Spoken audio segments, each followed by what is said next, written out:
আজ আমার বিয়ে হয়েছে, আর আমি এখন বাসর ঘরে বসে আছি। কিন্তু যে মানুষটার সাথে আমার বিয়ে হয়েছে তাকে আমি শুধু একবার দেখেছি। জানি না কেমন হবে। এসে হয়তো নিজের পুরুষত্ব প্রকাশ করায় ব্যস্ত হয়ে পড়বে। হঠাৎ দরজা খোলার শব্দে মৌয়ের হুঁশ ফেরে। একজন সুদর্শন পুরুষ দরজা ঠেলে রুমে প্রবেশ করে। হ্যাঁ, এই আর কেউ নয়, রায়হান, আমার স্বামী। উনি রুমে আসার পর উঠে এগিয়ে গেলাম ওনার দিকে এবং সালাম করে উঠে দাঁড়ালাম। আসলে ভাবি শিখিয়ে দিয়ে গিয়েছে, এটাই নাকি নিয়ম। জানি না উনি কিছুক্ষণ আমার দিকে তাকিয়ে থেকে কি ভাবলেন। এরপর আমার মাথায় হাত রাখলো এবং মুখে দুষ্টুমির হাসি নিয়ে বলল, দোয়া করি তোমার স্বামী দীর্ঘজীবী হোক, সুখে শান্তিতে ভরে উঠুক তোমাদের সংসার জীবন। কেমন বজ্জাত আপনারাই বলুন। এরে তুলে তো আছাড়, 2 আছাড় মারা উচিত।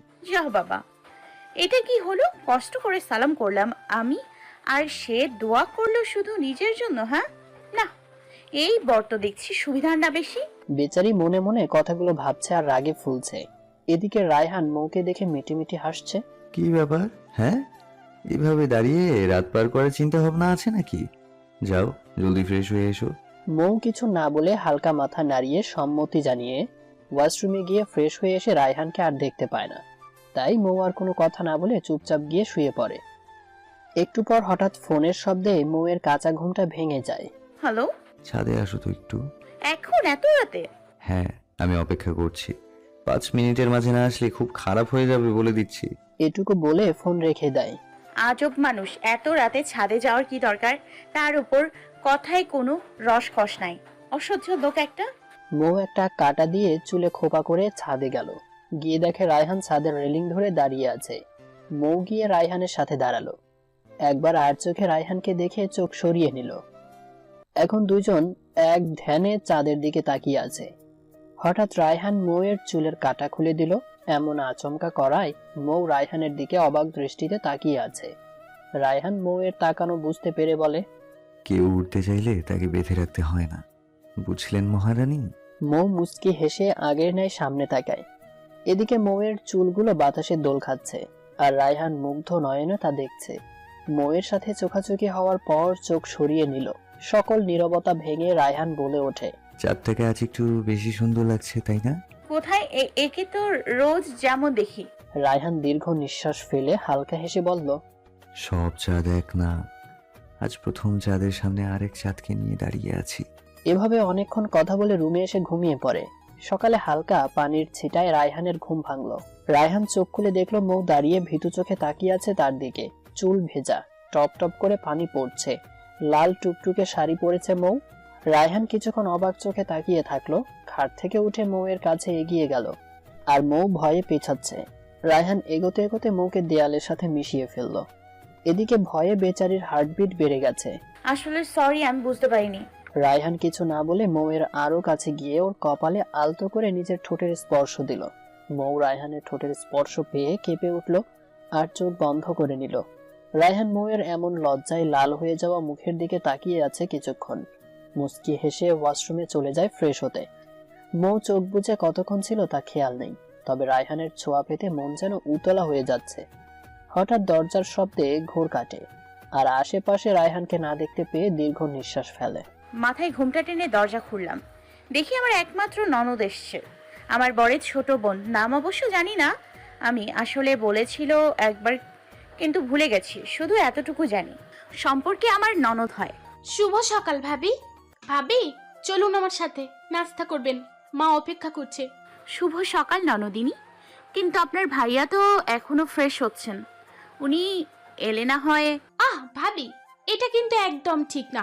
আমি তোমার বয়সী, আর প্লাস ছোট, তাই নো আপনি আপনি। আর হ্যাঁ, সমস্যা নেই, ভাইয়া চলে আসবে। এখন আপনি চলুন তো আমার সাথে। আমি আর না করতে পারলাম না। ও হাত ধরে আমায় নিয়ে গেল। আসসালামু আলাইকুম মা। ওয়ালাইকুম আসসালাম। রায়হান ঘুম থেকে উঠেছে? জি মা। ও আর হ্যাঁ, কোনো কিছু দরকার হলে লজ্জা না করে আমাকে বা নিশাদকে বলবে। ঠিক আছে, যাক, এই সুযোগে একমাত্র ননদিনীর নামটা জানা হয়ে গেল। আচ্ছা, এখন নাস্তা করে নাও জলদি, একটু পর অনেকে আসবে তোমাকে দেখতে। আর নিশাদ, তুইও বসে পড়। যতই হোক নতুন বউ, তাই কথা না বাড়িয়ে বসে পড়লাম। তবে যা বুঝলাম, আমার শাশুড়ি মা অনেক ভালো। নাস্তা শেষে নিশাত আবারও আমার হাত ধরে রুমে নিয়ে যাচ্ছে। আমি রুমে যাওয়ার সাথে সাথে উনি বেরিয়ে পড়লেন। একবার তাকালেনও না আমার দিকে। নিশাত লাগেজ থেকে একটা শাড়ি বের করে সামনে ধরে বলে, ভাবি, শাড়িটা কেমন? অনেক সুন্দর। তোমার বর কিনেছে তোমার জন্য। আমি কিছু বলবো এর মাঝে একটা মেয়ে রুমে প্রবেশ করে। একেও দেখেছি আমার বিয়েতে, কিন্তু নাম জানি না। ভাবি কেমন আছেন? এই তো ভালো, তুমি? আমিও ভালো। তা আমি যদি তুমি করে বলি তাহলে মাইন্ড করবে? না, মাইন্ড করব কেন? থ্যাঙ্কস ভাবি। এই হয়েছে তোর, এবার যে কাজের জন্য এসেছিস সে কাজ কর। আর ভাবি, এই হচ্ছে সিফা, আমার কাজিন প্লাস বেস্টু। ও আচ্ছা। আচ্ছা ভাবি, আমরা তোমার ননদ হই, তাই আমাদের তোমায় কিন্তু বলাই লাগবে, না তো আমরা মানছি না। কি বলা লাগবে আমায়? ইস রে, বুঝিও বুঝে না দেখছিস শিপু। তাই তো দেখছি। আরে ভাবি, কাল রাতের বর্ণনা আর কি? আমরা এত সুন্দর করে বাসর ঘর সাজিয়ে দিয়ে গেলাম, আর আমাদের বলবে না? ওদের কথা শুনে বেশ অবাক হলাম। বাবা রে বাবা, দুইটা কি পাক না? এমন দুষ্টুমি ভঙ্গি নিয়ে কথাগুলো বলবে আমি কল্পনাও করিনি। আহারে নিশু, দেখছি ভাবি কেমন লজ্জায় লাল পিলা হয়ে যাচ্ছে। এর মানে ডাল মে কুছ কালা হে। কুচকিয়া, আমার তো পুরো ডালি তো কালামনি হচ্ছে। আমি আমতা আমতা করে যাচ্ছি, কি বলবো বুঝছি না।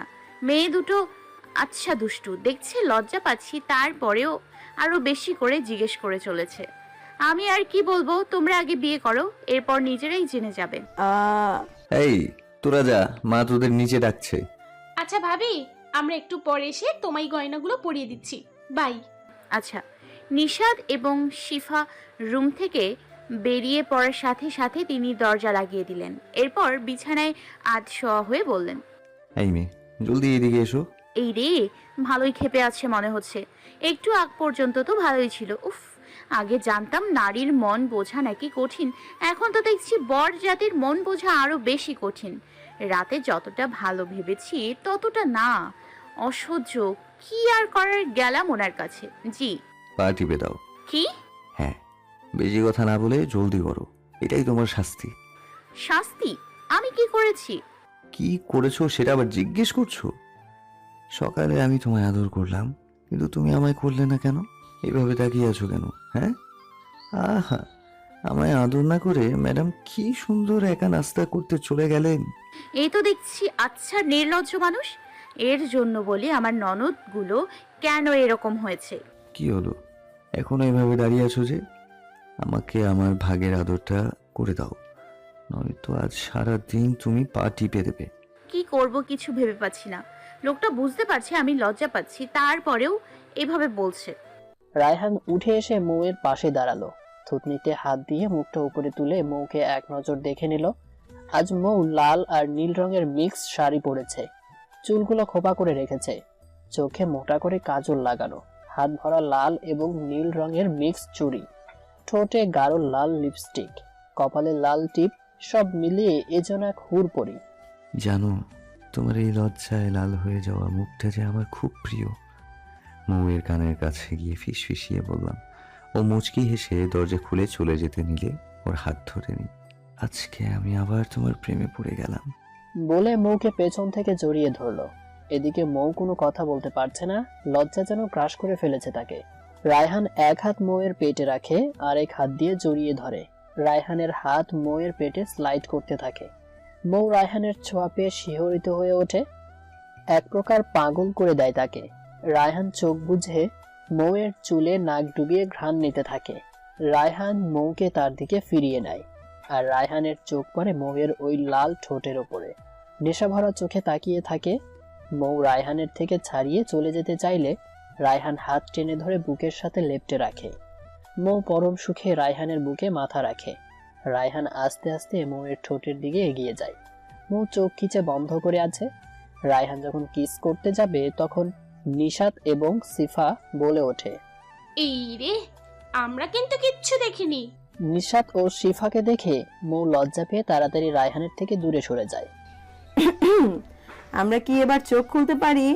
চোখের থেকে হাত একটু ফাঁক করে বলে, আচ্ছা, তোমরা রোমান্স করবে, তা দরজাটা একটু বন্ধ করে করলেই তো আর কেউ তোমাদের ডিস্টার্ব করতো না। অনেক পাকা হয়ে গেছিস তোরা। দাঁড়া, আজই আম্মু আব্বুকে বলবো তোদের বিয়ের ব্যবস্থা করতে। ভাইয়া লাগছে তো। দেখ ভাইয়া, ভালোই ভালোই ছেড়ে দাও, না তো যা দেখেছি তা 5 কান হতে সময় লাগবে না। রায়হান আর কিছু না বলে কান ছেড়ে দেয়। দুজনে মৌয়ের কাছে এসে বলে, মাশাল্লাহ, আজকে আমার ভাবিকে খুব সুন্দর দেখাচ্ছে। এর জন্যই তো যে কেউ প্রেমে পড়ে যেতে পারে। থু থু, কার নজর যেন না লাগে। রায়হানের দিকে তাকিয়ে বলে। রায়হান রাগীভাবে ওদের দিকে তাকানোর সাথে সাথে দুজন চুপসে হয়ে যায়। ভাইয়া, আমরা ভাবিকে নিয়ে গেলাম। বলেই দুজন বেরিয়ে পড়ে রায়হান কিছু বলার আগে। সন্ধ্যায় ভাইয়া স্টেজে আয়, ছবি তুলবো। মুচকি হাসি দিয়ে স্টেজে উঠে মৌয়ের পাশে বসে যায়। ক্যামেরাম্যানের দেয়া নির্দেশ মতে একের পর এক ছবি তুলতে থাকে। ছবি তোলার মধ্যেই রায়হান মৌকে আস্তে করে বলে, কিভাবে তোমার প্রশংসা করব বলো তো? হায়, তোমার থেকে তো চোখই সরাতে পারছি না। এত সুন্দর বউ নিয়ে তো ভয়ই হয়, না জানি আবার কখনকার নজর লেগে যায়। এসব বাদ দেন আর সামনে তাকান, লোকে মন্দ বলবে। আরে আমি ভাই, ভালো করে দাঁড়াতে কি লজ্জা লাগছে তোর? উফ, তোদের জ্বালা আর ভালো লাগছে না। নে এবার হয়েছে।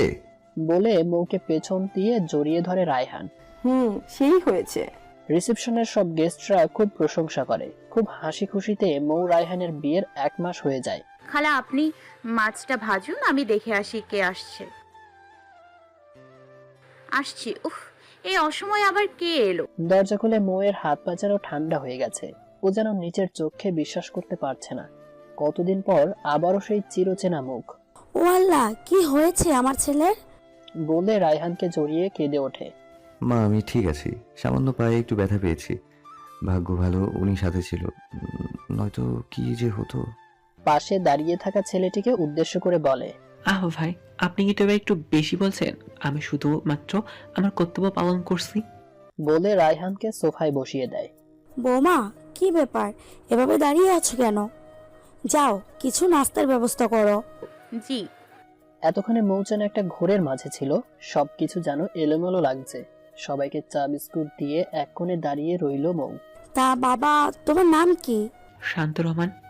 এখানে কোথায় থাকো তুমি, আর কি করো? আসলে আমি এখানে চাকরির জন্য এসেছিলাম, আর আপাতত একটা ফ্রেন্ডের ম্যাচে কিছুদিন থাকছি। আচ্ছা, কিছু ভেবে একটা কার্ড এগিয়ে দিয়ে বলে, এই কার্ডে থাকা ঠিকানায় কাল সকালে চলে যেও, আশা করি তোমার উপকার হবে। ধন্যবাদ। আচ্ছা, আমি আজ আসি তাহলে, অন্যদিন দেখা হবে। তা কেন? দুপুরের খাবার খেয়ে এরপর যেও। তা হয় না আন্টি, আসলে আমার একটু কাজ আছে, আমাকে এক্ষুনি যেতে হবে, অন্যদিন খেয়ে যাব। আচ্ছা, ঠিক আছে। বৌমা, তুমি? ইশারায় মৌকে দরজা পর্যন্ত এগিয়ে দিতে বলে। মৌ মাথা নেড়ে হ্যাঁ বলে। কেমন আছো মৌ? মৌয়ের কোনো প্রতি উত্তর না পেয়ে পুনরায় বলে ওঠে, এখনো রেগে আছো? আমাকে কি ক্ষমা করা যায় না? যে ভুল করে ক্ষমাটা তাকে করা যায়, কিন্তু আপনি কখনো কোনো ভুল করেননি। যা ভুল আমি করেছি, সো আই এম সরি। আর কখনো দয়া করে এখানে আসবেন না। মৌ শান্ত কিছু বলার আগে মৌ ঠাস করে মুখের উপর দরজা লাগিয়ে দেয়। দৌড়ে ওয়াশরুমে গেলাম। শাওয়ার ছেড়ে শাওয়ারের নিচে বসে কান্না শুরু করলাম। অনেক কাঁদলাম। অতীত আবার আমার সামনে এসে দাঁড়িয়েছে, যা আমি কখনো মনে করতে চাই না। রাতে কি ব্যাপার, আজ অনেক চুপচাপ মনে হচ্ছে? না, তেমন কিছু না। আপনার এখন রেস্টের দরকার। উঠে আসতে গেলেন কেন? আমার জান এখানে থাকলে আমি কি আর রুমে থাকতে পারি? বলে মৌকে জড়িয়ে ধরে। মৌ পরম আবেশে স্বামীর বুকে মাথা রাখে। কেন জানি আজ বারবার পুরনো দিনগুলো খুব মনে পড়ছে। বর্তমানে পরিচিত হবার সবচেয়ে বড় মাধ্যম হচ্ছে ফেসবুক। ঠিক শান্তর সাথেও আমার পরিচয়টা হয় ফেসবুকে। তবে হাই হ্যালো কেমন আছো, আমাদের কথা জাস্ট এতটুকুর মাঝে সীমাবদ্ধ থাকতো। অনেকদিন পর কি মনে হলো মৌ ঠিক করে এভাবে হাই হ্যালো বাদে আজ সরাসরি শান্তর সাথে ফ্রেন্ডশিপ করবে। যেই ভাবা সেই কাজ। শান্ত রাতে অ্যাক্টিভ হয় এবং মৌকে এসএমএস করে, হে হাউ আর ইউ। মৌ সাথে সাথে রিপ্লাই দেয়, ফাইন। আচ্ছা, আপনি কি এখন ফ্রি আছেন? কেন বলুন তো? না, আসলে আমাদের মাঝে তেমন কথা হয় না, শুধু হাই হ্যালো ছাড়া, তাই আর কি। হা হা হা। আচ্ছা, এই ব্যাপার। ওকে ম্যাডাম, আজ অনেক কথা বলবো হবে। সেই দিন আমাদের সম্পর্কের নামকরণ হয়, আর সেটা হচ্ছে বন্ধুত্ব। কথায় কথায় একে অন্যের সম্পর্কে অনেকটা জানি। ধীরে ধীরে না চাইতেও আমরা অনেক ক্লোজ হয়ে যাই। কিন্তু তখনও আমি তাকে আপনি করে ডাকতাম। সে বারবার বলতো তুমি করে বলতে। আমি চেষ্টাও করতাম অনেক, তাও আমার দ্বারা তুমি বলা হতো না। বেচারা সেই রেগে যেত তখন। অবশ্য আমরা কথা বলার থেকে ঝগড়াটা বেশিও করতাম। এভাবে চলতে থাকে আমাদের দিনগুলো। এর মাঝে ওর জন্মদিন আসে, কিন্তু আমি সেটা ভুলে যাই। সে সারাদিন আমার একটা কলের আশায় বসেছিল। সারাদিন অপেক্ষার পর ম্যাডাম রাতে দেখলাম অ্যাক্টিভ হয়েছে। বাহ, 5 মিনিট হয়ে যাচ্ছে, তাও আমাকে একটা টেক্সট করছে না। তাই অধৈর্য হয়ে আমি বললাম, আজ আমার জন্মদিন ছিল, একবার উইশ তো দূরের কথা, আজ একবারও মনে করলো না। পরদিন সকালে কেমন আছিস নাবিলা? নাবিলা মৌয়ের ফ্রেন্ড। ভালো। তুই? মৌ এক দৃষ্টিতে ফোনের দিকে তাকিয়ে আছে। সরি, আমি তোর সাথে পরে কথা বলছি। ওকে, আমি এখন যাই। নাবিলাকে কিছু বলার সুযোগ না দিয়ে মৌ চলে যায়। আসলে নেট অন করার সাথে সাথে শান্তর টেক্সটগুলো আসে। বাসায় এসে শান্তকে ফোন দেয়, কিন্তু শান্ত ফোন ধরে না। কেন জানি খুব খারাপ লাগছিল, যে মানুষটা কিনা ওর এত কেয়ার করে, ওকে সবসময় হাসায়, আর তার স্পেশাল দিনে উইশও করলো না। অবশেষে 5 বারের মাথায় ফোন ধরে। বলো। রাগ করে আছেন? রাগ কেন করবো? সরি, আমি ভুলে গিয়েছিলাম তোমার জন্মদিনের কথা। আর বিশ্বাস করো, আমি তখন একটু কাজে আসছিলাম, এরপর বের হয়ে গেছি অনলাইন থেকে। দেখো প্লিজ, এভাবে চুপ করে থেকো না। তুমি আমায় যা পানিশমেন্ট দিবা তাও মেনে নিব, বললে কান ধরে উঠবোস করবো, তাও রাগ করে থেকো না। হা হা হা, পাগলি, আমি কিছু মনে করিনি। আর বাকি থাকলো তোমার শাস্তি, সে আমি পরে ভেবে বলবো। Happy birthday. থ্যাঙ্কস। এরপর থেকে আমার তার প্রতি একটা আলাদা ফিলিংস তৈরি হয়, কারণ আগে কখনো কোনো ছেলের জন্য আমি এমনটা করি নাই। কিন্তু জানি না সে আমাকে নিয়ে কেমন অনুভব করে, তাই এসব শেয়ার করে ফ্রেন্ডশিপটা নষ্ট করতে চাই না। এভাবে কিছুদিন যাওয়ার পর হঠাৎ সে আমাকে প্রপোজ করে বসে। প্রথমে ভেবেছিলাম মজা করছে, পরে বুঝতে পারি সে সিরিয়াস আমায় নিয়ে। তাকে অনেক বোঝাই, কিন্তু তার একই কথা, আমার পড়াশুনো শেষ হতে আরও 1 বছর লাগবে, এরপর জব করব, সাথে তোমাকে বিয়ে করব। আর এমন নয় যে আমার তার প্রতি কোনো অনুভূতি নেই। বেশি কিছু না ভেবে আমি হ্যাঁ বলে দেই। যাই হোক, রিলেশনের প্রায় 1 মাস পর আমরা ফার্স্ট দেখা করি। সেদিন আমার হাত পা খুব কাঁপছিল, সাথে ভয় হচ্ছিল। লাইফে ফার্স্ট কারোর সাথে এভাবে দেখা করছি। আমি বসে গান শুনছিলাম আর তার জন্য অপেক্ষা করছিলাম। এমন সময় পেছন দিয়ে সে এসে চমকিয়ে দেয়। প্রথম অদ্ভুত লাগলেও পরে আমরা অনেক গল্প করি, একসাথে হাঁটি। এভাবে চলতে থাকে আমাদের দিনগুলো। ওর সাথে কথা না হলে আমার কেমন জানি কান্না আসতো। ধীরে ধীরে দিন যত যাচ্ছে আমাদের সম্পর্ক তত বেশি মজবুত হচ্ছে। এর মাঝে একদিন আমার বিয়ের প্রস্তাব আসে। ছেলে দেখতে শুনতে অনেক ভালো ছিল। তারা আমায় দেখে পছন্দ করেছিল। আমার পরিবার সকলে খুব খুশি হয়েছিল, কিন্তু আমাকে জানানোর সাথে সাথে তাদের আমি শান্তর কথা বলে দিই। তাদের অনেক কষ্টে রাজি করাই এবং তারা শান্তর সাথে দেখা করতে চেয়েছে। আমি তো খুব খুশি, অবশেষে আমাদের ভালোবাসা পূর্ণতা পেতে চলেছে। কাল ভ্যালেন্টাইন ডে, তাই ভেবে রাখছি কালকে জানাবো। অপেক্ষার প্রহর যেন শেষ হবার নয়। সে ফোন না দেয় অধৈর্য হয়ে আমি রাতে ফোন দিয়ে বলি, শান্ত, আমি বাসায় তোমার কথা বলে দিয়েছি, তারা তোমায় বাসায় ডেকেছে। কিন্তু তার কথা শুনে আমার মাথা ঘুরে যায়। সে সরাসরি না করে দেয়। আমি সেদিন খুব ভেঙে পড়ি। বারবার বোঝানোর পরেও তার একই কথা। হয়তো বারবার এর জন্য ভয় পেতাম ওকে নিয়ে। সেদিনও আমার সাথে সম্পর্কের ইতি টানে। অনেকবার এর কারণ জিজ্ঞেস করার পর সে বলে, আমি আমার পরিবারকে তোমার কথা বলতে পারবো না। আর আমি এখন কেন চাকরি করি না, তাই বলছি ভুলে যাও যা হয়েছে। তোমার চাকরির ব্যাপারে আমি ভাবির সাথে কথা বলেছি। সে আমায় বলেছে তার ভাইকে বলবে। ইনশাল্লাহ সব ঠিক হয়ে যাবে, দেখো। মো, তোমার ভাবিকে না করে দাও। আমি পারবো না তোমার স্বপ্নের ঘর বাঁধতে। আমার পরিবার মেনে নেবে না। তুমি বলে তো দেখো, আমার বিশ্বাস তারা মেনে নেবে যখন জানবে আমি তাদের ছেলেকে সত্যি কতটা ভালোবাসি। কারণ সব বাবা মা তার সন্তানের খুশি চায়। আমি পারবো না বলতে, বুঝলে? কারণ আমি চাই না তোমায়। বাই। যা ভয় পেয়েছিলাম তাই। এই ছিল তার ভালোবাসা। আমার যেন এক নিমিষে সব শেষ হয়ে গেল। কি উত্তর দিব আমার মাকে, আর কি বা বলবো আমার ভাবিকে যে সে আমাকে ভালোবাসে না, আমাকে শুধু তার প্রয়োজনে ব্যবহার করেছে। মৌ আজ এই লাগবে তো কাল সেই লাগবে। যাকে পাওয়ার জন্য এত চেষ্টা, এমনকি পরিবারের মানুষের সাথে লড়াই করলাম, কিন্তু সেই আজ ভালোবাসি না বলে চলে গেল। সেদিন সারা রাত খুব কাঁদলাম। কেন জানি এসব মেনে নিতে খুব কষ্ট হচ্ছিল। তবুও দিন শেষে ভালো থাকার অভিনয় করতে হয় কাছের মানুষগুলোর জন্য। সকালে কোনো ভনিতা ছাড়া সবাইকে বলে দিলাম তাদের পছন্দ করা ছেলেকে আমি বিয়ে করব। সকলে কেমন অবাক চোখে আমার দিকে চেয়ে রইল। চুপচাপ কাউকে কিছু বলার সুযোগ না দিয়ে আমি নিজ রুমে চলে যাই, কারণ আজ তাদের প্রশ্নের কোনো উত্তর আমার কাছে নেই। যেহেতু আগে ছেলে পক্ষদের সেভাবে কিছু বলা হয়নি, তাই বড় ভাইয়া তাদের ফোন করে জানিয়ে দেয় আমি বিয়ে করতে রাজি। এরপর বাকিটা তো আপনারা জানেনই। অতীত ভাবতে ভাবতে কখন ঘুমিয়ে গেছি খেয়াল ছিল না। সূর্যের আলো মুখে পড়ায় ঘুম ভেঙে যায়। প্রতিদিনের মতো আজও নিজেকে রায়হানের বুকের ওপর পেলাম। জীবনের সবচেয়ে সুখের স্থান এটা আমার। জীবনের শেষ পর্যন্ত এই বুকে মাথা রেখে ঘুমোতে চাই। রায়হান এখনো ঘুমিয়ে আছে, কিন্তু আমায় জড়িয়ে ধরতে তবুও ভোলেনি। বিয়ের 1 মাস পার হয়ে গেছে, তারপরেও সে কখনো নিজ অধিকার নিজে জোর করে না।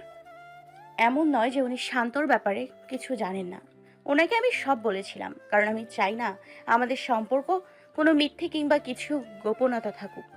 আজ খুব আদর করতে ইচ্ছে করছে, তাই আস্তে করে ওনার কপালে গালে কিস করে ঠোঁটের কাছে যেতেই এই কি উনি চোখ মেলে তাকালেন। ওনাকে এভাবে তাকানো দেখে লজ্জা পেয়ে চলে যেতে নিলে উনি হাতটা ধরেই নিজের কাছে টেনে আনলো। নিজেকে সামলাতে না পেরে ওনার বুকের উপর গিয়ে পড়লাম। এভাবে লুকিয়ে লুকিয়ে আদর করার কি আছে, হ্যাঁ? কপাল কুঁচকে ওনাকে বললাম, তার মানে এতক্ষণ আপনি জেগেছিলেন? কিছু বলার আগে রায়ান আমাকে বিছানায় ফেলে নিজে আমার উপর উঠে যায়। আমার ঠোঁটের চারপাশে স্লাইড করতে করতে বলল, জেগেছিলাম। এ কি হচ্ছে? আমি এখন ফ্রেশ হয়ে নিচে যাব। ছাড়ুন আমায়, এমনি অনেক দেরি হয়ে গেছে। তা ঘুমন্ত অবস্থায় আদর না করে জেগে আছি, এখন করো যেটা বাকি ছিল। বলে ধীরে ধীরে আগাতে লাগে। এই না না, কিছু বাকি নেই। বলে ওনাকে ধাক্কা দিয়ে সরিয়ে উঠে পড়ে। তাড়াতাড়ি একটা শাড়ি নিয়ে ওয়াশরুমে চলে গেল ফ্রেশ হতে। এদিকে রায়হান বোকার মতো চেয়ে রইল, বেচারা। পরে কিছু একটা ভেবে হাসতে হাসতে উপর হয়ে পড়ে, আবার বিছানায় শুয়ে পড়ে। আজ শুক্রবার বলে আবার ঘুমিয়ে পড়ে। শাওয়ার নিয়ে বাইরে এসে দেখি মিস্টার রায়ান উপর হয়ে শুয়ে আছে। মানে আবারও ঘুমের রাজ্যে পাড়ি জমিয়েছে জনা। পাগল একটা, বুঝি না শুক্রবার বলে এত ঘুমের কি আছে। আয়নার সামনে গিয়ে নিজের চুলটা তোয়ালে দিয়ে ঝরছি, যাতে চুলগুলো তাড়াতাড়ি শুকিয়ে যায়, নয়তো পরে আবার মাথা ব্যথা করে। আজ এমনি কত দেরি, আল্লাহ সবাই কি ভাবছে কে জানে। অযথা বিড়বিড় করছিল, আর তখনই চুলের কিছু পানি রায়হানের গায়ে পড়ে। বেচারার ঘুম ভেঙে যায়। রেগে কিছু বলতে যাবে, কিন্তু মৌয়ের দিকে তাকিয়ে চোখ আটকিয়ে যায়। রাগও নিমিষে শেষ। এদিক দিয়ে মৌ তো চুল ঝাড়ছে, কিন্তু ওর খবর নাই দুটো চোখ কখন থেকে ওকে দেখছে। যাই হোক, বিপদ তো আর বলে কয়ে আসে না। পিছে ঘুরে দেখি উনি আবার দিকে কেমন নেশা ভরা চোখে তাকিয়ে আছে। আমার বুঝতে বাকি রইল না যে ওনার মতলব ভালো না। সকালের মতো না, আবার না, তার আগে ভালো আমি কেটে পড়ি। ভাগ মৌ ভাগ। বড় বড় ধাপ ফেলে তোয়ালেটা নিয়ে বারান্দায় গিয়ে মেলে দিয়ে ঘরে প্রবেশ করতে গেলেই রায়হানের সাথে ধাক্কা খায়। আহ, আপনি আপনি এভাবে ওনার এমন তাকানো দেখে বাকিটা বলার আর সাহসে কুলালো না। একটা ঢোক গিলে বললাম, আপনি এখানে কি করেন? হ্যাঁ, ওয়াশরুম ওদিকে, জলদি যান, ফ্রেশ হয়ে আসেন। আজ না আপনার গলফ ম্যাচ আছে, তৈরি হয়ে নিন, আমি নিচে গেলাম। এই কথা বলে সাইড দিয়ে চলে যেতে চাইলাম, কিন্তু উনি আমার কোমরটা ধরে এক টান দিয়ে তার বুকের সাথে চেপে ধরলেন। এতে ভেজা চুলগুলো আমার মুখের সামনে এসে পড়েছে। এর জন্য বলে বিপদ যখন আসে তার রেশ কিছু আগে থেকেই বোঝা যায়। অসহ্য লোক। এদিকে উনি এক এক করে সব চুল কানের পেছনে সরিয়ে দিলেন। প্রতিটা স্পর্শে যেন হৃদয়ের স্পন্দনটা বেড়ে যাচ্ছে। কেন জানি আজ ওনার চোখে চোখ রাখতেও পারছি না। এই চোখের নেশা ভরা চাহনি আমাকে মনে হয় পাগল করে দেবে। তোমাকে না ভেজা চুলে অসাধারণ লাগছে। মৌয়ের গালে রায়হান নিজের গাল ঘষছে আর বলছে, মনে হয় তোমার মাঝে ডুবে যাই আমি। এমন হলে নিজেকে সামলানো আমার জন্য সত্য কষ্টকর হবে। রায়হানের গরম নিঃশ্বাসগুলো মৌয়ের মুখে পড়ছে। বেচারি মৌ আজ যেন কথা বলার সকল শক্তি হারিয়ে ফেলেছে। এভাবে রায়হান কখনো তার কাছে আসেনি। এজন্য এক অদ্ভুত অনুভূতি যা মৌকে পাগল করে দিচ্ছে। মৌ, এই কথা বলছো না কেন? কথা আটকে আটকে যাচ্ছিল আমার। শুধু এতটুকুই বলতে যেন কত কষ্ট হচ্ছিল।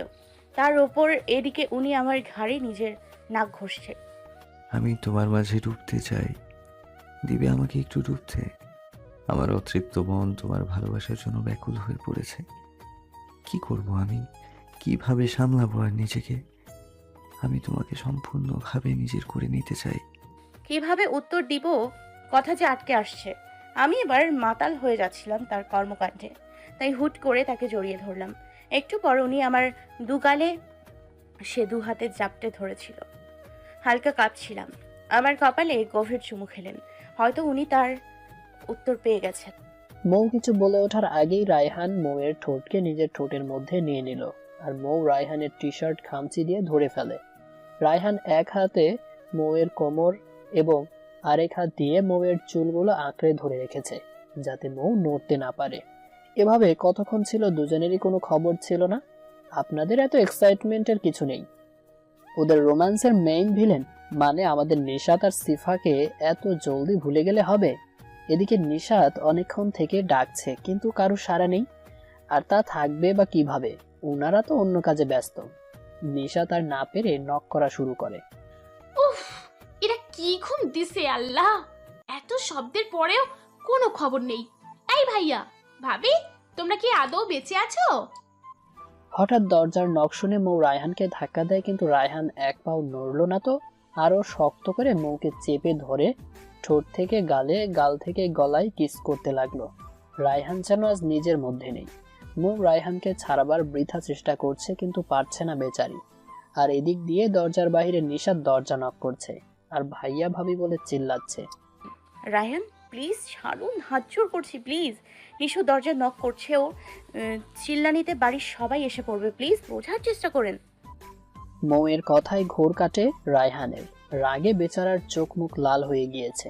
এদিকে নিশাত এতক্ষণ ধরে আসছে না দেখে সিফা উপরে আসে। কিরে, ভাইয়াদের ডাকতে এসে যে তুই থেকে গেলি? কি করব ওরা যে? কিছু বলার আগে রায়হান খট করে দরজা খুলে নিশাতকে এক ধমক দেয়। বেচারি নিশাত কিছুই বুঝতে পারে না কেন তার ভাই তার সাথে এমন করেছে, যে ভাই কখনো তাকে বকা পর্যন্ত দেয়নি। নিশাত কাঁদতে কাঁদতে নিজের রুমে চলে যায়। ভাবি সিফাকে থামিয়ে মৌ বলে ওঠে, ও কিছু না, তুমি নিশাতের কাছে যাও, আমিও আসছি। উফ। ওকে। মৌ রায়হানের পিছে আসে, কিন্তু জনাব রাগে কটমট করে কাপড় নিয়ে ওয়াশরুমে গিয়ে ঠাস করে দরজা লাগিয়ে দেয়। এই লোকটিকে নিয়ে না সত্যি পারা যায় না, অযথা ওরে বকে, এখন আমায় রাগ দেখাচ্ছে। দেখলি তুই কেমনে বকা দিল? কি এমন করেছি রে আমি? মা না বললে তো জীবনে ওরে ডাকতে যেতাম না। দূর বাদ দে তো নিশু, মন খারাপ করিস না। এমনিতে ভাইয়া আমাদের ভালোবাসে, শুধু তো কচু একটুও ভালোবাসে না। কে বলেছে তোমাকে এসব কথা, পাগলি মেয়ে? তখন তোমার ভাইয়া হয়তো খুব সুন্দর স্বপ্ন দেখছিল তো, আর তোমার কারণে ওর স্বপ্ন ভেঙে গেছে, তাই রাগে তোমার সাথে এমন বিহেভ করেছে।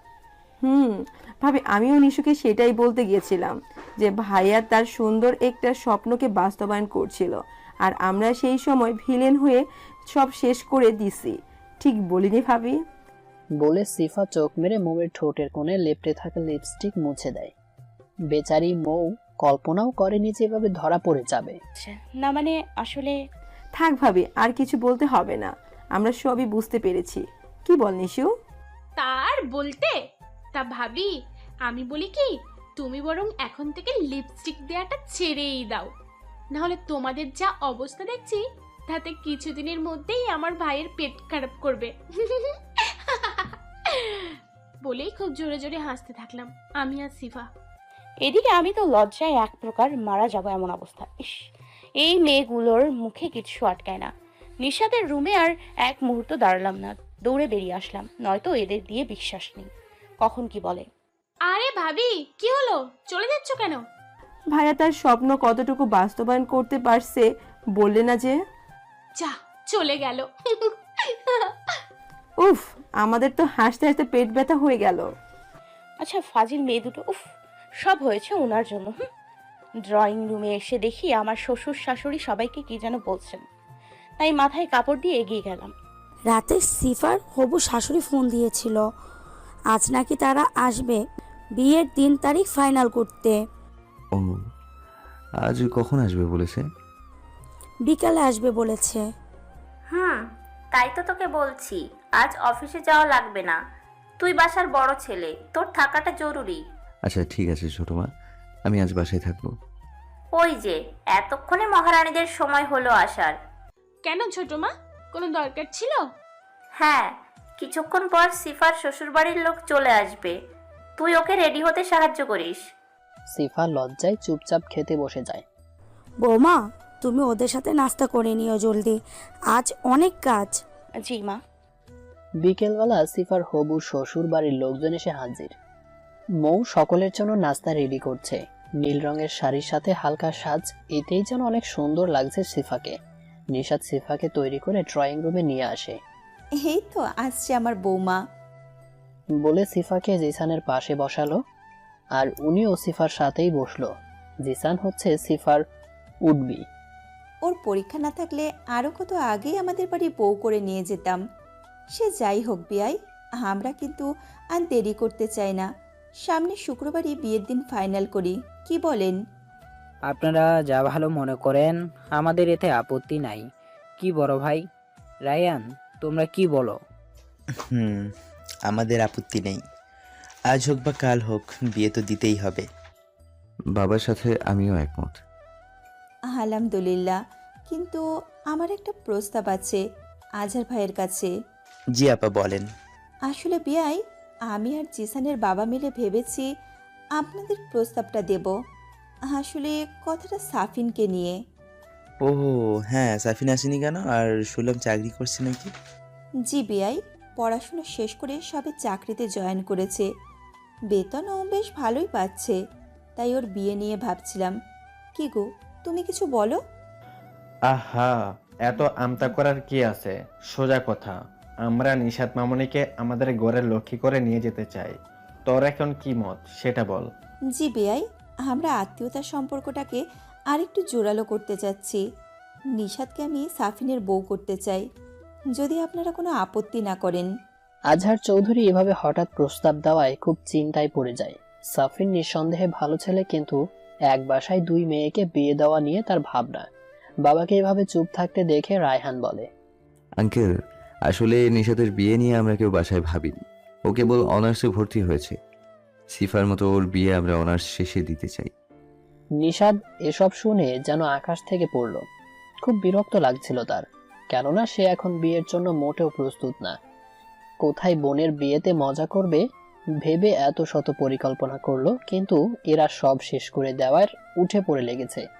তাই চুপচাপ ড্রয়িং রুম থেকে নিজের রুমে দরজা বন্ধ করে বসে রইল। বাবা এবং আঙ্কেল দুই বন্ধু, সেই জন্য জিশান ভাই সিফাকে পছন্দ করে। এটা জানার পর তারা খুশি মনে এই বিয়েতে রাজি হয়ে যায়। কিন্তু এখন আমি মরছি আমার জ্বালাই। আল্লাহ, আমি এই উগান্ডার তেলা পোকারে তো জীবনেও বিয়ে করুম না। প্লিজ তুমি কিছু করো। হ্যাঁ শরীফ, রায়হান ঠিক বলেছে, আমারও এটাই ইচ্ছা আছে। আরে তোর কি মনে হয় আমি ঘরে বসিয়ে রাখবো? এ চিনছিস তুই আমায়? বিয়ের পরে পড়াশোনা করবে, তাতে কি? বাড়ির মেয়ে বাড়িতে থাকছে, তাই এতে আর না করিস না তুই। আচ্ছা আমি একটু তোর ভাবির সাথে কথা বলে আসছি তাহলে। তা আঙ্কেল, যাকে নিয়ে এত কথা সে কই? শাফিন তো বলেছিল খুশিকে কলেজ থেকে নিয়ে সরাসরি এখানে আসবে। এত দেরি যে কেন করছে কে জানে। থামো, ফোন দেই। এদিকে সিফা তো হাসি খুব কষ্টে আটকে রাখছে। আজ বিয়ের ডেট ফিক্সড হবে শুনে সকাল থেকে খুব জ্বালিয়েছে নিশাদ। বাসার সবাই নাকি আমাকে ভুলে ওকে ভালোবাসবে। তার থেকে বড় কথা, এত বড় রুমটা নাকি ওর একার হয়ে যাবে, আমার নাকি তাতে কোনো অধিকার থাকবে না। ঠিক হয়েছে, বুঝে বর কেমন মজা। আল্লাহ যা করে, আল্লাহ বড় আব্বু বিয়েতে হ্যাঁ বলে দিলে হয়। এরপর তোরে এগুলো শোধ এক এক করে গুনে গুনে নিব। কিছুদিন ধরে আমার জ্বালিয়ে তেজপাতা বানিয়ে ফেলছিস। দেখো, ছেলে ভালো, পরিবার ভালো, তাই আমি বলি কি তুমি আর না বলো না। ভাই ভাবি কিন্তু ঠিক বলেছে, ভালো সম্বন্ধ বারবার আসে না। আমি ভাবছি নিশাত এখন ছোট, মানিয়ে নিতে পারবে কিনা। দুই বোন তো একসাথেই থাকবে, তাই বলি কি ও নিয়ে তো ভেবো না। দুই বোন একসাথে থাকলে চিন্তাও কম হবে। আচ্ছা দেখি, তোমরা বাইরে যাও, রায়হানের মতামতটা শুনে শরীফকে ফাইনাল কথা জানাবো। আচ্ছা। এতক্ষণ লাগে তোদের আসতে? সব তোমার মেয়ের জন্য, ও দেরি করিয়ে দিছে। আচ্ছা হয়েছে। ভাই কি হলো, ডেট ঠিক হলো কবে? নিশাত বিছানায় চুপ করে বসে আছে। পাশে তার ভাই এবং বাবা তার উত্তরের অপেক্ষায় আছে। নিশাত চাইলে তবেই তারা এ বিষয়ে আগাবে, ওর মতের বাইরে কিছু করবে না। তোমরা যা ঠিক ভাবো তাই করো, তোমাদের উপর আমার বিশ্বাস আছে। এটুকু বলে নিশাত দীর্ঘশ্বাস নেয়। আজহার চৌধুরী মুচকি হেসে নিশাতের মাথায় হাত বুলিয়ে বেরিয়ে আসে। আজ বাড়িতে যেন ঈদের খুশি নেমেছে। আঙ্কেল, এখানে কোনো আলোচনা শুরু হওয়ার আগে আমি একটু নিশাতের সাথে একলা কথা বলতে চাই। হ্যাঁ বাবা, সিফা সাবিনকে নিয়ে যাও। জি। সিফা এবং সাফিন রুমে এসে দেখে নিশাত বারান্দায় দাঁড়িয়ে আছে। রুমে কারো আসার শব্দে নিশাত পেছন ফেরে এবং পুনরায় আগের ন্যায় বাইরে তাকায়। যাও কথা বলো গিয়ে তোমার হবু বউয়ের সাথে, কিন্তু সময় মাত্র 5 মিনিট। সাফিন মুচকি হেসে নিশাদের পাশে গিয়ে দাঁড়ায়। আজকের দিনটা অনেক সুন্দর, তাই না? বিপরীতে কোনো উত্তর আসে না। নিশাতের সাথে আগে অনেক ঝগড়া তর্ক হলেও আজ কেমন যেন কথা জড়িয়ে আসছে। তোমার বয়স তো 19, তাই না? তোমার এত তাড়াতাড়ি বিয়ে করা ঠিক না। বিয়ে করেন না আপনি, তাহলেই তো হয়, আমিও বেঁচে যাই। সাফিন মুচকি হাসে। অবশেষে নিশাত কথা বলেছে। বিয়ে তো আমি তোমাকেই করব। বাবা মা কখনো আমার কাছে কিছু চায়নি, সব সময় দিয়ে গেছেন, সারা জীবন পরিশ্রম করে গেছেন। এই প্রথমবার তারা আমার কাছে কিছু চেয়েছে, তাও আবার তোমায় আমাদের বাড়ির বউ হিসেবে দেখতে চেয়েছে, তাই আর না করিনি। আর সম্পর্ক চাপে পড়ে হয় না, যে কোনো সম্পর্কের জন্য বিশ্বাসটা অতি জরুরি। যদি ভবিষ্যতে নিজেদের মাঝে অটুট বিশ্বাস রাখতে পারি, তাহলে কোনো ক্ষমতাই নাই আমাদের পবিত্র ভালোবাসার সম্পর্ক ভাঙার।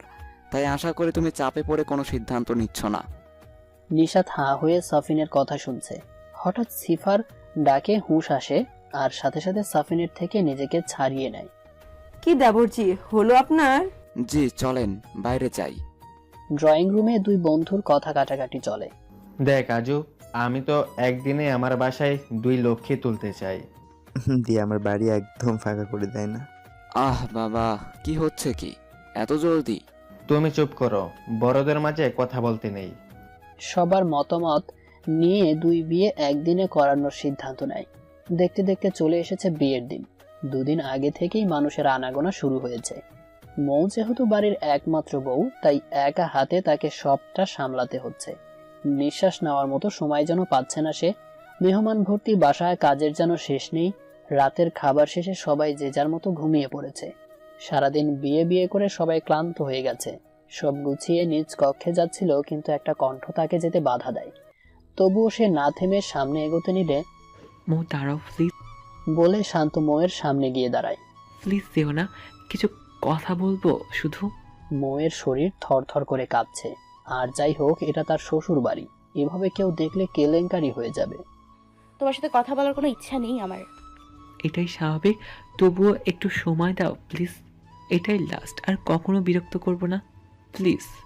কিন্তু এখানে না, ছাদে যাও, আমি আসছি কাপড়গুলো রেখে। দীর্ঘ নিঃশ্বাস ফেলে বলে ধন্যবাদ। মৌ নিজ রুমে চলে আসে। রায়হান ঘুমিয়ে পড়েছে, চোখের নিচে এখনো পানি রয়েছে। আদরের 2 বোন আজ নিজ ঠিকানায় পাড়ি দিয়েছে। কাল বউ ভাত শেষে মেহমান চলে গেলে বাসা পুরো নীরব হয়ে যাবে। মৌ রায়হানের পাশে বসে গালে হাত বুলিয়ে চোখের পানি মুছে দিয়ে মনে মনে বলল, সরি, তোমাকে না জানিয়েই যাচ্ছি। আমার অনেক কিছু বলার আছে শান্তকে, আর ওকে ধন্যবাদ তো দিতেই হবে। যতই হোক, ও আমায় ছেড়ে না গেলে তোমায় পেতাম কিভাবে। মৌ ছাদে আসতে দেখে শান্ত ওর অপেক্ষায় দাঁড়িয়ে আছে। ভাগ্য আমাদের কোথায় এনে দাঁড় করিয়েছে দেখেছো? যাকে তুমি অপেক্ষা করাতে আজ তার জন্য অপেক্ষা করছো। মৌয়ের কথা শুনে শান্ত মাথা নিচু করে আছে। কি বলবে জলদি বলো, আমায় যেতে হবে। কেমন আছো তুমি? তোমার সামনে তো দাঁড়িয়ে আছি, মুখে কি কোনো কষ্টের ছাপ দেখতে পারছো? সরি, আমাকে কি ক্ষমা করা যায় না? একটা সময় ছিল যখন আমি তোমার জন্য পাগল ছিলাম। একটাবার দেখা করার জন্য, কথা বলার জন্য কত অনুরোধ করতাম, কিন্তু তখন তুমি আমার দিকে ফিরেও তাকাওনি। কেন করেছিলে আমার সাথে এমন?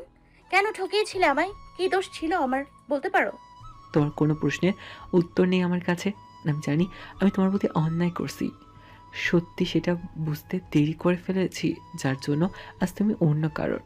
কাউকে ঠকিয়ে যে কেউ সুখী হতে পারে না, সেটা আমি ভুলে গিয়েছিলাম, যার শাস্তি আমাকে পেতে হচ্ছে। প্রতি উত্তর মৌ একটা লম্বা শ্বাস নেয়। বলার যে তার কিছুই নেই। আমাকে ক্ষমা করে দাও প্লিজ। আরেকটাবার কি আমায় ক্ষমা করে সব আগের মতো করা যায় না? একটা সুযোগ আমাকে দাও। আমি জানি তুমিও আমায় এখনো ভালো। শাট আপ শান্ত, আমাকে টাচ করো তুমি কোন সাহসে? তুমি ভুলে যেও না আমি বিবাহিত।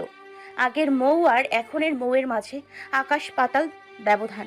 যেদিন তুমি আমায় ছেড়ে গেছিলে সেদিন হয়তো আবেগের বশে সুইসাইড করে নিতাম, যদি না সুইসাইড করা মহাপাপ না হতো। পরিস্থিতির ওপর দোষ চাপিয়ে খুব সুন্দর করে আমায় ঠকিয়েছো। তোমার পরিবার নাকি আমায় মেনে নেবে না। এক সময় ভাবতাম হয়তো আমি তোমার যোগ্য নই, কিন্তু সত্যটা হলো তুমি আমার যোগ্য নও। আর আমার ভালোবাসা তো একদমই না। আমাদের শেষ দেখার দিন মনে পড়ে? পার্কে বসে তোমায় আমি কত রিকোয়েস্ট করেছি, শুধু পা ধরা বাঁধছিল, কিন্তু তুমি মাঝপথে ছেড়ে গেছিলা। এসব ঝামেলার পর বিয়ে করার মতো কোনো মানসিকতা আমার ছিল না, শুধুমাত্র সবার মুখের দিকে তাকিয়ে রাজি হোক। আর ঠিক সেই মাঝপথ থেকে রায়ান আমার হাত ধরে আলোর দিশা দেখিয়েছে। মানুষটা আমাকে পাগলের মতো ভালোবাসে, তার ভালোবাসায় বিন্দু মাত্র অভিনয়ের ছোঁয়া নেই। কিন্তু তোমার ভালোবাসা ছিল সবটাই নাটক, সেজন্য প্রতিক্ষণে আমার মনে সন্দেহ হতো। পরে জানলাম তুমি আমার আগেও নাকি বেশ কয়েকজনের সাথে টাইম পাস করেছো। আমিও ছিলাম তাদের মাঝে একজন, তাই না? কিন্তু আমার ভালোবাসা ছিল তুমি। সেই জন্য আমার সাথে, যাই হোক, আল্লাহ যা করে ভালোর জন্যই করে, তাই এসব আর মনে করাতে চাই না। আমি এখানে এসেছি শুধু তোমায় ধন্যবাদ দিতে। তুমি আমায় ছেড়ে গিয়েছো বলেই আমি সত্যিকারের ভালোবাসার দেখা পেয়েছি। আমার রায়ানকে পেয়েছি, যে কিনা আমাকে অফুরন্ত ভালোবাসে। আল্লাহর কাছে এর জন্য হাজার শুকরিয়া। শান্ত আজ যেন বাকশক্তি হারিয়ে ফেলেছে, চোখ বেয়ে শুধু পানি পড়ছে। ভালো থেকো শান্ত, দোয়া করি তুমি জীবনে সাফল্য অর্জন করো, আর পারলে কখনো কাউকে ঠকিও না। আসি। মৌ একবারের জন্য পিছু ফেরেনি, চুপচাপ হেঁটে চলে যায়। দূর থেকে রায়হান সব শুনতে পায়, মনে মনে খুশি হয়। এই ভেবে মৌয়ের কোনো পিছুটান নেই, শান্তকেও ভালোবাসে না। আসলে রায়হানের হঠাৎ ঘুম ভেঙে যায় এবং পাশে মৌকে না দেখে বাইরে এসে না পেয়ে ছাদে গিয়ে শান্ত মৌয়ের হাত ধরে থাকতে দেখে রাগে গা জ্বলে ওঠে। এগিয়ে কিছু বলতে যাবে তখন মৌয়ের কথাগুলো শুনে দাঁড়িয়ে দেখতে থাকে। মৌ যাওয়ার সাথে সাথে শান্ত চোখের পানি মুছতে মুছতে বেরিয়ে পড়ে। সবই আজ তার কর্মফল। সত্যিকারের ভালোবাসা ছেড়ে মরিচিকার পেছনে এতদিন সে ঘুরেছিল, তার প্রতিদানে আজ সে অন্য কারো বুকে মাথা রেখে ঘুমায়। মৌ রুমে এসে দেখে রায়হান বিছানায় নেই। ওয়াশরুমে গিয়ে ভালো মতো চোখে মুখে পানি দিয়ে বাইরে বেরিয়ে দেখে রায়হান বেডে বসে আছে। কি হলো, এভাবে বসে আছো যে, ঘুমাবে না? কোথায় ছিলে এতক্ষণ? ঘুম থেকে উঠে তোমায় দেখলাম না যে। আসলে আমি ছাদে গিয়েছিলাম শান্তর সাথে দেখা করতে, তুমি ঘুমিয়েছিলে তাই। এই কি সেই শান্ত? হ্যাঁ আমি আসলে। মৌকে থামিয়ে রায়হান বলে ওঠে, আমি কোনো কারণ জানতে চাই না মৌ। আমার এর মাঝে ফোন বেজে ওঠে। হ্যালো। ও হ্যাঁ বল।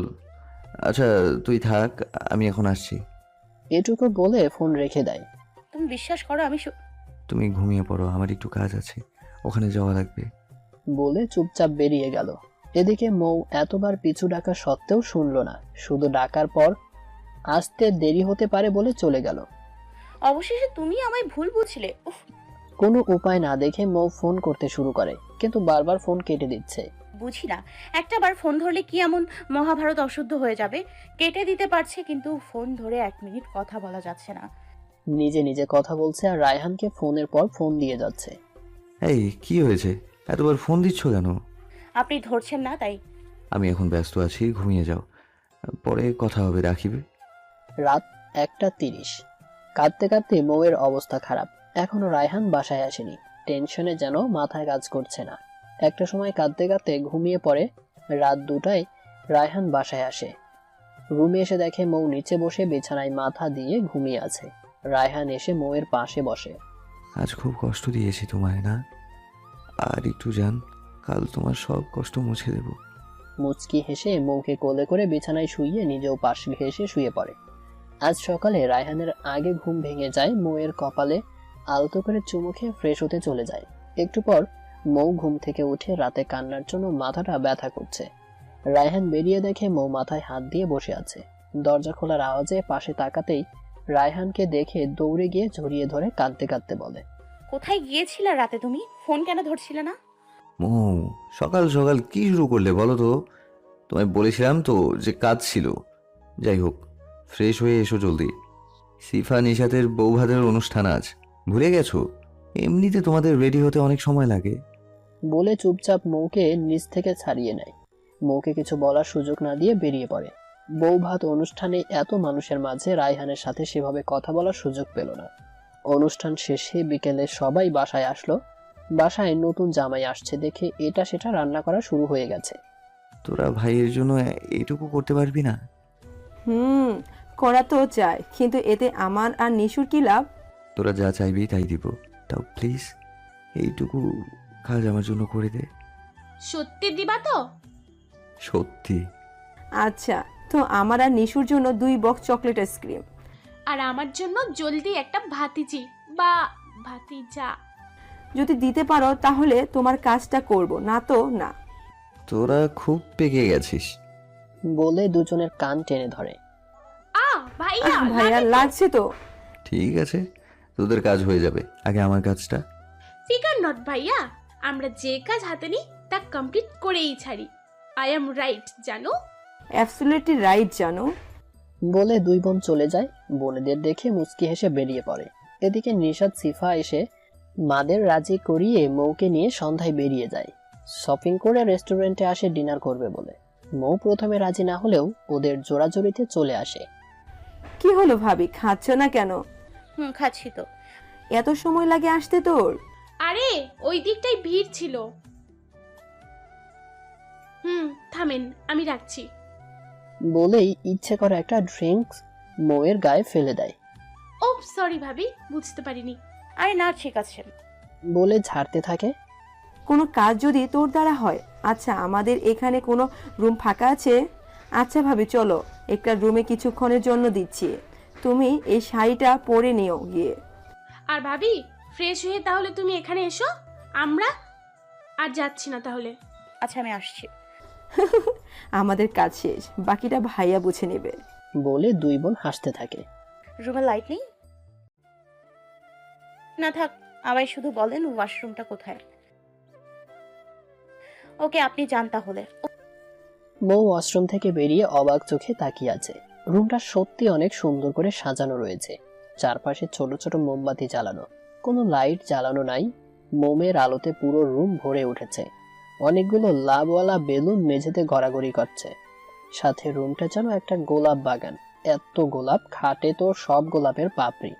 এমনকি নিচে একটা ফুলের রাস্তা দিয়ে বারান্দার দিকে গেছে। তখন ঘর অন্ধকার থাকায় দেখতে পারেনি। প্রথমে চলে যেতে গিয়েও কি মনে হলো বারান্দায় গেল। নিশ্চয়ই ঘরটার মতো করে বারান্দাটাকেও সাজানো হয়েছে, কিন্তু বারান্দায় অলরেডি একজন উপস্থিত আছে। তাকে দেখে মৌ বলে ওঠে, সরি, আপনি এখানে? আমার বউ যেখানে আমি তো সেখানে থাকবোই, তাই না? বলে মুচকি হেসে 2 হাত বাড়িয়ে দেয়। মৌ দৌড়ে রায়হানের বুকে ঝাঁপিয়ে পড়ে, শক্ত করে জড়িয়ে কেঁদে ওঠে। রায়হান জড়িয়ে ধরে বলে, কি হলো, কাঁদছো কেন? আপনি আর সারাদিন আমার সাথে ভালো মতো কথা বলেননি। তার ওপর গতকাল আমার কথা না শুনে ভুল বুঝে চলে গিয়েছিলেন। আমি তোমায় কি করে ভুল বুঝি বলো তো? আমি তো জানি আমার পাগলিটা আমার কতটা ভালোবাসে। আমার বিশ্বাস আছে তোমার প্রতি, আর তোমায় সারপ্রাইজ দিব বলেই তো তখন যেতে হয়েছিল। তাহলে সকাল থেকে এতটা সময় কেন কষ্ট দিয়েছেন? তোমার একার কষ্ট হয়েছে নাকি? আমিও তো কষ্ট পেয়েছি। তোমায় ছাড়া যে থাকতে পারবো না। অনেক ভালোবাসি তোমায়, বিশ্বাস করো। আমিও তোমাকে ছাড়া থাকতে পারবো না। দয়া করে কখনো এমন করো না প্লিজ। খুব ভালোবেসে ফেলেছি তোমায়, কখন কিভাবে তা জানি না, শুধু এইটুকু জানি তোমাকে ছাড়া আমি বাঁচতে পারবো না। বলে আবারও জড়িয়ে ধরে। রায়হানের যেন আজ খুশির সীমা নেই। কিছুক্ষণ দুজন এভাবে চুপ করে একে অপরকে জড়িয়ে ধরে রইল। নীরবতা ভেঙে রায়হান বলল, মৌ, হুম। আর কত কাঁদবে? শার্ট তো পুরো ভিজে গেল। ও, এখন শার্টের চিন্তা হচ্ছে না? থাকবো না আমি। হ্যাঁ, আরে আমি কি তা বলেছি নাকি? তোমার কান্না যে আমি সহ্য করতে পারি না। হ্যাঁ জানি তো, এর জন্য তো কাঁদা নামায়। আচ্ছা বাবা, সরি। এই দেখো কান ধরেছি। হয়েছে, আর ঢং করতে হবে না। ঠিক আছে, এখন আসো ডিনার করে নেই, খুব ক্ষুধা লেগেছে আমার। মৌ পাশে খেয়াল করে দেখে টেবিলে খাবার সাজানো আছে। রায়হান চেয়ার টেনে ইশারায় বসতে বলে। একটা প্লেট যে আপনি কিভাবে খাবেন? কিভাবে আবার? আমার বউয়ের থেকে? কি হলো তোমার? এভাবে তাকিয়ে আছো কেন? জলদি খাইয়ে দাও। মৌ বাধ্য মেয়ের মতো খাইয়ে দিতে থাকে, সাথে নিজেও খেয়ে নেয়। খাবার শেষে রায়হান প্লেটগুলো সাইডে রাখে, ওয়াশরুমে ফ্রেশ হতে যায়। বারান্দার রেলিং ধরে রাতের আকাশটা দেখছে মৌ, আর অবাধ্য চুলগুলো হালকা বাতাসে দোল খাচ্ছে। হঠাৎই কোমরে কারোর হাতের স্পর্শ পেয়ে শিউরে উঠলেও বাধা দিল না, কারণ সে জানে এই হাতের মালিককে, তার ভালোবাসার মানুষ। তাই চোখ বন্ধ করে রায়হানের স্পর্শ অনুভব করতে থাকে। রায়হান মৌয়ের কোমর জড়িয়ে ধরে কাঁধে নিজের থুতনি রেখে আকাশের দিকে তাকিয়ে বলল, এই, এত কি ভাবছো? ধন্যবাদ। ধন্যবাদ কেন? এত সুন্দর মুহূর্ত উপহার দেওয়ার জন্য। মৌকে আরো গভীরভাবে নিজের সাথে জড়িয়ে দাঁড়িয়ে রইল। অনেকক্ষণ এভাবে গল্প করার পর রায়হান ঘড়ির টাইম দেখে অলরেডি 11:52 বেজে গেছে। মৌয়ের হাত ধরে চোখে চোখ রেখে বলে, ভালোবাসা এমন একটা জিনিস যার শুরু থাকলেও শেষ নেই। যখন তখন যে কোনো পরিস্থিতিতে হঠাৎ করেই ভালোবাসা হয়ে যায়, ঠিক যেমন তোমায় প্রথম দেখার পর আমার হয়েছিল। আমি শুধু চাই তোমার বুকে নিজের জন্য একটু জায়গা নিতে, আর অনেকটা ভালোবাসা দিতে। পবিত্র ভালোবাসার মাধ্যমে তোমার পৃথিবীর সমস্ত সুখ এনে দিতে চাই। দেবে কি আমায় সেই সুযোগ? মৌ এখানে আসার পর বারবার খালি অবাকই হচ্ছে। খুশিতে মৌয়ের চোখের কোণে পানির ভিড় জমিয়েছে। রায়হান ইশারায় উত্তর জানাতে চাইলেও মৌ মাথা নেড়ে হ্যাঁ বলে জড়িয়ে ধরে। রায়হানের মুখে ফুটে ওঠে বিশ্বজয়ের হাসি। রায়হান মৌয়ের চোখে হাত দিয়ে সামনের দিকে এগিয়ে নিয়ে যাচ্ছে। এই আমাকে কোথায় নিয়ে যাচ্ছেন? চুপ একদম, কোনো কথা বলবে না। মৌ রায়হানের ধমকে চুপ হয়ে যায়। ঘরে এসে মৌয়ের চোখ থেকে হাত ছড়ায়। মৌ সামনে তাকিয়ে অবাকের এভারেস্ট জয় করে নেয়, কারণ সে সামনে তাকিয়ে দেখে টি টেবিলের মাঝখানে চকলেট কেক রাখা। কেকের উপর হ্যাপি বার্থডে বউ লেখা আছে। মৌ এত সব ঘটনায় ভুলেই গেছে যে আজ তার জন্মদিন। কি হলো? কেকটা কাটো। রায়হানের কথায় মৌয়ের ধ্যান ভাঙে। মুচকি হেসে মৌ মোমবাতিগুলো ফু দিয়ে নিভিয়ে দেয়, আর সাথে সাথে রায়হান বলে ওঠে, happy birthday to you, happy birthday to you, happy birthday dear mom, happy birthday to you. Mou Raihan দুজন মিলে কেক কাটে এবং দুজন দুজনকে খাইয়ে দেয়। রায়হান মৌয়ের গলা থেকে চুলগুলো আলতো করে সরিয়ে দিতেই মৌ যেন কেঁপে ওঠে। রায়হান মৌয়ের গলায় একটা চেন পরিয়ে ঘাড়ে আলতো করে চুমু দেয়। প্রতিটি স্পর্শে মৌয়ের হার্টবিট ক্রমশই বেড়ে চলেছে। রায়হান মৌয়ের কানে একটা কিস করে ফিসফিসিয়ে বলে, আজকে আমি যা চাইবো তা দেবে তো? মৌ যেন কথা বলার শক্তি হারিয়ে ফেলেছে। চোখ বুঝে শুধু মুহূর্তগুলো উপভোগ করছে। কি হলো, কিছু বলছো না যে? হুম। আমার একটা বাবু চাই, ঠিক তোমার মতো, যে সারা বাড়ি নাচানাচি করবে, আমাকে আব্বু বলবে, তোমাকে আম্মু বলবে। বাবা হওয়ার অনুভূতিটা ফিল করতে চাই। ছোট ছোট হাত ধরে খেলতে চাই, ছোট ছোট পাগুলোকে হাঁটতে শেখাতে চাই। পূরণ করবে আমার সেই চাওয়া? মৌ লজ্জায় কিছু না বলে রায়হানের গলা জড়িয়ে ধরে আছে দেখে রায়হান মুচকি হাসে, কারণ রায়হান তার উত্তর পেয়ে গেছে। মৌকে কোলে তুলে নিয়ে বিছানায় শুইয়ে দেয়। ভালোবাসার প্রকাশ ঘটতে থাকে ওদের মধ্যে। 1 বছর পর এইমাত্র মৌকে ওটির মধ্যে নেওয়া হয়েছে। পরিবারের সকলে খবর পেয়ে চলে এসেছে।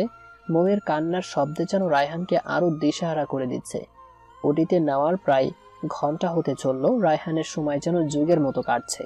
হঠাৎই ওটির মধ্যে থেকে বাচ্চার কান্নার আওয়াজ ভেসে এলো রায়হানের কানে। বাচ্চার কান্নার আওয়াজ শুনেই সকলে আলহামদুলিল্লাহ বলে ওঠে। রায়হান দৌড়ে ওটির সামনে গেল। একটু পর হাসি মুখে ডাক্তার বেরিয়ে এসে জানালো তাদের মেয়ে হয়েছে এবং মা মেয়ে দুজনেই সুস্থ আছে। একজন নার্স অভিনন্দন দিয়ে একটি বেবি রায়হানের কোলে দিয়ে গেল। বেবির মুখটা দেখার সাথে সাথে রায়হানের দু চোখ ঝাপসা হয়ে এলো। বাবা হওয়ার অনুভূতি সত্যি অকল্পনীয়, যা প্রকাশ করার মতো না। মেয়েও যেন তার বাবাকে খুঁটিয়ে মন ভরে দেখছে। ইতিমধ্যে মৌকে ক্যাবিনে দেওয়া হয়েছে। সকলে মহা খুশি। বাবুকে কোলে নেওয়া নিয়ে সিফা আর নিশাতের মাঝে কথা কাটাকাটি চলছে, আর বেবি বড় বড় চোখ করে সবাইকে দেখে চলেছে। কিছুক্ষণ পর মৌয়ের জ্ঞান ফিরল। চোখ খুলেই রায়হানকে পাশে বসা দেখতে পায়। মৌকে তাকাতে দেখে রায়হানের মুখে হাসি ফুটে উঠল। মাথায় হাত বুলিয়ে জিজ্ঞেস করলো, এখন কেমন লাগছে? ভালো। তুমি খুশি হয়েছো? শুধু খুশি না, অনেক বেশি খুশি হয়েছি। আমি কত ভাগ্যবান ভাবতে পারছো? আল্লাহর রহমতে আমাদের কোলে প্রথম রাজকন্যা এসেছে। আমাদের ঘরে যে লক্ষ্মীর আগমন হয়েছে, এর থেকে আনন্দের আর খুশির খবর হতে পারে? আর মৌয়ের ঠোঁটের কোণে প্রশান্তির হাসি ফুটে ওঠে। তা আমাদের রাজকন্যা কোথায়? বেচারি মহা ঝামেলায় পড়ে গেছে, বুঝেছো? ও তো ভাবছে পেটের ভেতরে ছিলাম, ভালোই ছিলাম, এখানে যে কেন আসলাম। মানে? আরে বাইরে তোমার দুই ননদ বাচ্চাকে নিয়ে এসে কি হই হুল্লোড়, তারা যে হসপিটালে আছে সেই খেয়ালই নেই তাদের। আর আমার মেয়ে ইয়া বড় বড় চুপ করে সবাইকে দেখছে। রায়হানের কথা শুনে মৌ হাসতে থাকে। এর মাঝে বাবু কোলে রাইসা চৌধুরী সহ সবাই কেবিনে এলো মৌয়ের সাথে দেখা করতে। রাইসা চৌধুরী নাতনিকে মৌয়ের কোলে রেখে কপালে চুমু দিয়ে বলল, কেমন আছিস মা? ভালো মা। যাক, অবশেষে আমাদের সময় কাটানোর জন্য কেউ এসে গেছে, কি বলো ভাবি? হুম। একে একে কথা বলে সবাই বাইরে গেল। মৌ মন ভরে দেখছে মেয়েকে, আর রায়হান মেয়ে এবং মায়ের দিকে দেখায় ব্যস্ত। এভাবে তাকিয়ে আছো কেন? দেখছি কি? একটা বাবুর মা হয়ে গেছো, তবুও নজর ফেরাতে পারছি না। এখন মনে হচ্ছে আরেকটার জন্য চেষ্টা শুরু করে দিতে হবে। বলে মুচকি হেসে রায়হান চোখ মারে। যা, খালি ফালতু কথা।